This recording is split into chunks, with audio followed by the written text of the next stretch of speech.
MBC의 충격적 보도입니다. 해당 건으로 김건희는 다시 잠적할 가능성이 커 보입니다. 김건희의 명품백 뇌물수수 사건을 담당했던 국민권익위의 국장급 간부가 김건희 사건 조사를 종결하는 데 반대하는 입장을 밝혔던 것으로 드러났습니다. 사건 조사가 한창일 때부터 고위 인사와 자꾸 부딪힌다고 했다는 이 간부는 사건 종결 처리를 두고선 복수의 권익위 관계자들은 자부심이 컸던 고인이 최근 사건 이후 많이 힘들어했다고 전했습니다. 관련해서 또 다른 권익위 관계자도 김건희 여사 사건 조사가 한창일 때부터 조사를 종결할지를 두고 고위 인사와 자꾸 부딪힌다고 말했다. 또 조사 종결 이후 만났을 때는 권익위를 아예 그만두고 싶어해 말렸다고 전했습니다. 네, 충격입니다. 관련해서 이들의 운명은 어떻게 될 것인지 영상 보시고 이어가 보겠습니다. 문제는 어디서 생기냐면 얘는 너무 급하니까 나중을 생각 안 하고 그냥 질른 거예요.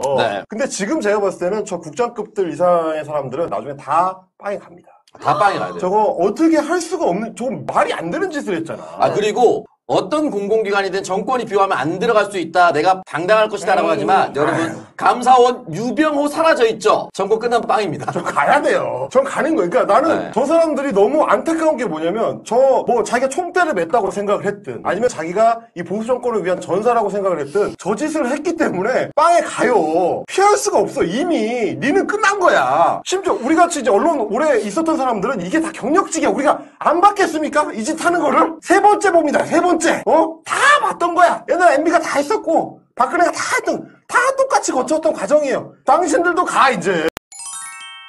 그러니까 제가 둘 중 하나밖에 없다고 하는 거예요. 그냥 3년을 이대로 참거나 어떻게든 탄핵을 하거나. 자, 이 정권 역사에 두고두고 소환에 대해서 반면교사가 될 겁니다. 네, 반드시 천벌을 받길 바라면서 그리고 민주당에 대한 중요한 쓴소리를 좀 해보도록 하겠습니다. 제 의견을 들으시고 여러분들의 생각도 꼭 한번 댓글로 부탁드립니다. 권리당원 투표율이 낮은 부분에 대해서 민주당은 시스템적으로 차후 고민을 해야 될 것 같습니다. 권리당원의 투표율이 낮은 건 정치에 무관심해서가 아닙니다. 이 시국에 굳이 전국 순회 당원대회로 꼭 당 의사를 직접 현장에서 표명하는 투표 방식이 타당한가 하는 물음입니다. 낮은 투표율은 민주당원들이 열성이 부족해서가 아니고 더워서도 아닙니다. 윤석열의 폭주가 시시각각인 작금의 현실에서 회의를 갖는 분도 많기 때문입니다. 저는 적어도 그렇습니다. 압도적인 득표율로 이재명 당대표 후보가 강력한 리더십을 재확인받고 있다는 평가는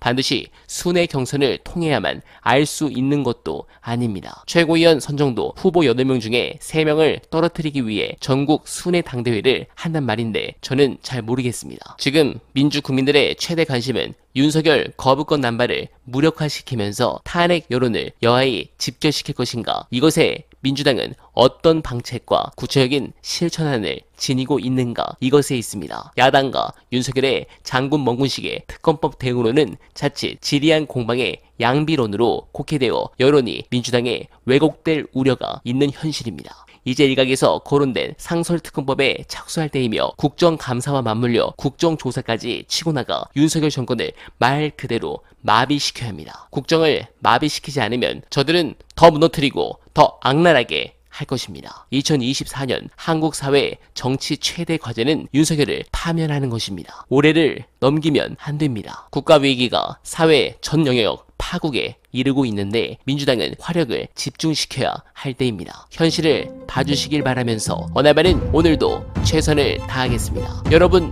고맙습니다.